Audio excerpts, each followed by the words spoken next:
Welcome, everyone. Well, I'm joined today by Colleen Lyon and Cindy Rach, who are part of a really interesting organization that we want to help raise awareness for. It's called Christmas in a Child's Eyes. So first, welcome, ladies. Thank you. Thank you. Nice to have you here. We had a chance to talk off camera before this interview, and this organization is just about as nice as it gets. I really got to tell you, it just comes from the heart. And I tell you what, I'm going to start with you. Just tell me a little bit about the organization. Well, we just started it with a few ideas to help some Christmas children have a little brighter Christmas. Right, there are a lot of kids out there that need Yes, a brighter there are. Christmas, right? Yes. Figure about if you think about the economy and you just think, there was a statistic I was telling you about, 40% of the American public right now lives paycheck to paycheck. Well, that leaves some issues on the table, right? Yes, it does. So give me a sense of why you got involved with this.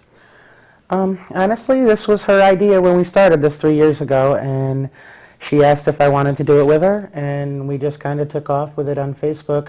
I love children altogether. I work with Hands Across New York as well, which is a children's organization, and anything that I can do to help any kids is what I enjoy doing with my spare time. So. Wow, that's something. Now, Christmas in a Child's Eyes, you tell me how you qualify this. People contact you. You mentioned that you do a lot with Facebook on this, right, Colleen? Yes, it pretty much is a Facebook group.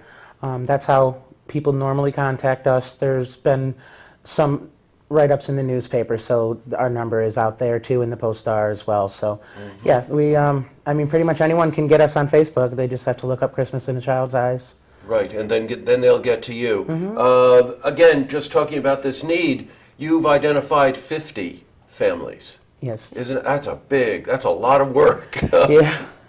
Well, a lot of times people don't realize when we say 50 families, they're thinking the number 50 is not so high, but we're up to like 146 kids now, so. Right, you mentioned that, and all ages also, right? Yes. Yeah, you were saying that, and it isn't just toys.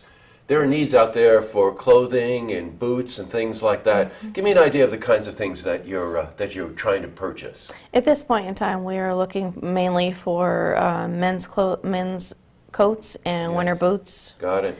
Warm clothing, any gift cards to any places at all. Right. Well, you know what? The gift cards sound particularly interesting because when she says men, we're talking 13 to 18-year-olds, Yes. older kids, right? Yes. Both boys and girls, and you know that age group. How do you buy for them? That's right. They're fickle. Fashion changes every minute and stuff, Sure but there are does. some substantive things that they need. So gift cards from any of the stores is a really welcome item, correct? Absolutely. And for the younger ones, it's a mixture of toys and, again, clothing and boots and things like that, right? Yes. The area of concentration, you mentioned Warren, Washington, and northern Saratoga County, right in the heart of our viewership.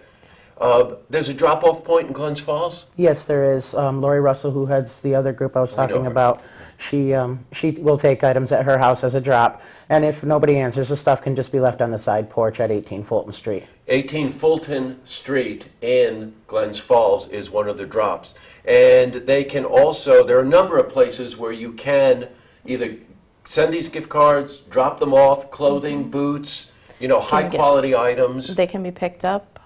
Yeah, we at can any even do point in pickups time. if someone needs. Yes. That's great. I just can't get over the fact that there's 146 kids whose Christmas and holidays you're going to make brighter because of your generosity. We're trying. Boy, you sure are trying. Again, it's a smaller organization, but with a heart bigger than any of the large ones, I'll tell you. It's called Christmas in a Child's Eyes. It's Facebook. I don't do Facebook, but I figured out pretty quickly that you could do Facebook. Colleen said something that was very interesting, and we'll wrap this up, was that you actually go online when you know that there's one of the children that you're going to try to help, and you get a sense of who they are as a person. Yes, I pretty much, all of our children, I've pretty much seen them, either in pictures, some of them we know personally. A lot of the families I met yesterday, we actually had a chance to meet a family that we're helping. They're in a real bad spot, and Santa brought them a Christmas tree yesterday on a horse and wagon. So that was pretty exciting. But yeah, I try to get a sense of who the kids are to know their likes and their styles, and you know, and if I'm still mixed up with it, I just ask mom and dad, and they usually seem to know. So. Yeah, mom and dad would know, right? Boy, you got quite a big family then. All of a sudden you inherited like 146 kids. Yeah, that's minor numbers compared to what we've had to turn away. It's sad that we have to turn anyway, but Yeah. you know, just the two of us, we do have some volunteers that help us out, but it's really difficult. This year, Moreau Marketplace, they've been wonderful. They've given us storage area, donated, and they've donated us a spot to sort things out, because it's gotten so big we can't do it in our houses anymore. It just can't work. Well, there's a message in that, right? There is absolutely. So please help this organization, Christmas in a Child's Eye. Well, Cindy, thank you for coming in. Colleen, thank you for coming in. Thank you. Happy holidays. Thank you so too. much. To Merry see Christmas. this interview again, head to our website, looktvonline.com.